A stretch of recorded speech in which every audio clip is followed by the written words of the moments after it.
And earlier today, a major domino did fall, the aforementioned Brayden Point.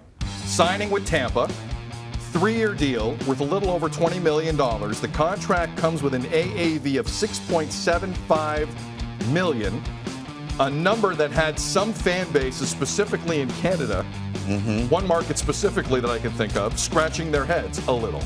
Well, other markets also drooling. Yeah, at the possibility of this, right? Yes. A 40-goal guy signing for less than $7 million on the AAV. Which we now learned he had hip surgery and will be out till late October. Oh, so what does it all mean? And by all, I mean all of it. I mean the update we just got from Julien Brisebois, GM of Tampa Bay, all of it. What do you think of this? The real bad boys move in silence because we haven't heard a lot from Julien Brisebois. And before Steve Yzerman left, we knew about guys in that front office doing big things, but we didn't know a hell of a lot about Julien Brisebois. But it seems like he is working some sort of magic. Now, the severity of the hip injury and what it means long term, obviously we're still breaking down that news. But when you look at the initial number, you think, dear God, this is a brilliant deal. It doesn't even spike at the end of this deal. Like, we've seen the bridge contracts for the uninitiated who don't know. You'll see guys spike on the third year of a 3-year deal so that their qualifying offer is much higher than the average annual value of a bridge deal, thereby almost guaranteeing they get a huge raise for the next few years, whatever that comes, and however much the salary cap is moved. But this looks like it is 3 years, same amount of money for each year. Forgive me, Tim. There's been an update on that. Oh, yeah? What he said is my fault, because when this story broke online, there was no update on how the money When did that break? Like within the last hour. Oh, I'm an idiot. So, I'm sorry. no, it's on me. I was reading the plays of the week. No. So $9 million is $9 million in the last year. Okay. Before that qualifying. So whatever I just said, forget about it. It goes to $9 million in the last year. I'll take it on that. No. But it's still, the average annual value is still impressive, because if you broke it down, and this I do know, if you broke it down to 6 years, and everyone's comparing it to the Marner deal, which I understand, they're longer terms, but if you broke it down to a 6-year deal, for the last 3 years, he would have to hover around $15 million. So once to get to Marner's number. Correct. Right? So if you figured this out, so Marner is 10.893 over the term, right? Correct. That's 6-year term. Yep. He's got a lot of money. If you take Brayden Point, who had 41 goals last year, more than Marner scored, and in and around 90 points, Marner had 94, he had 92, you figure the number would be in and around his number or a little bit higher on the shorter term deal, and a little bit higher than what he ended up signing at. But that's not how it worked out.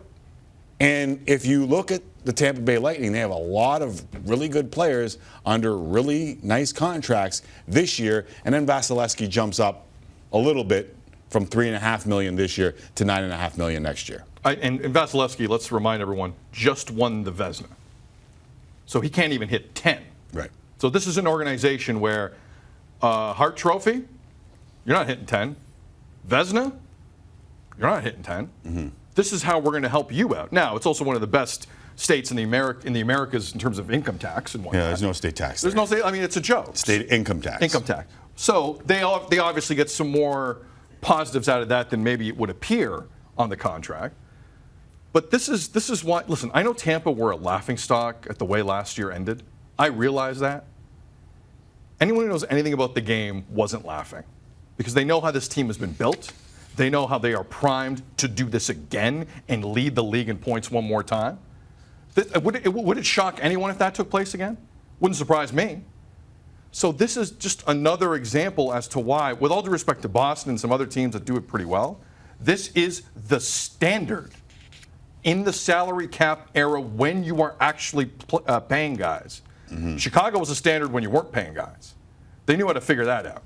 When you're paying dudes, Tampa have somehow figured this out. And if you're a Leaf fan watching this, and not long after they signed Marner with the Charlie McAvoy contract, you see other teams do things in a certain way, and you say to yourself, is this doable for the Leafs? Mm-hmm. Not to bring it back to the Leafs all the time, but they have the most unique cap in the league, whether you like it or not. So I'm going to bring it back to the Leafs. Is that kind of cap doable?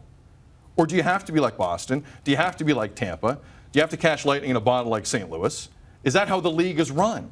I'm not quite sure. All I know is no one has come close to winning it the way Kyle Dubas is attempting to do it. That is a fact. Right. And when you see award-winning players in Tampa sign for less than 10, and guys on the Leaf roster who haven't won a playoff series in their life sign for 11, that's shocking to me.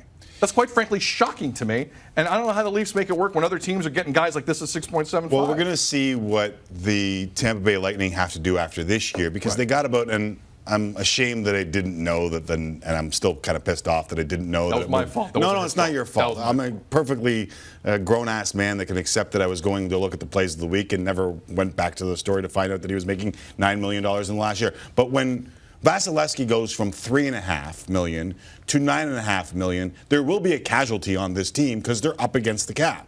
Oh, they'll have to massage it. Yeah. But how did they massage it this offseason? You're doubting the Tampa Bay Lightning? J.T. Miller, for a first, gone to Vancouver. Right. Ryan Callahan, all that dead money. Now, they could have massaged that too on their cap, but they got rid of it clean. Right. Nothing they have to worry about now. This team's MO is they'll figure it out. Right. That should be the slogan of their next season ticket campaign to Tampa. The Tampa Bay Lightning, we'll figure it out. And then they have. For most of these guys, they have. And it's beyond impressive. Beyond impressive, Tim.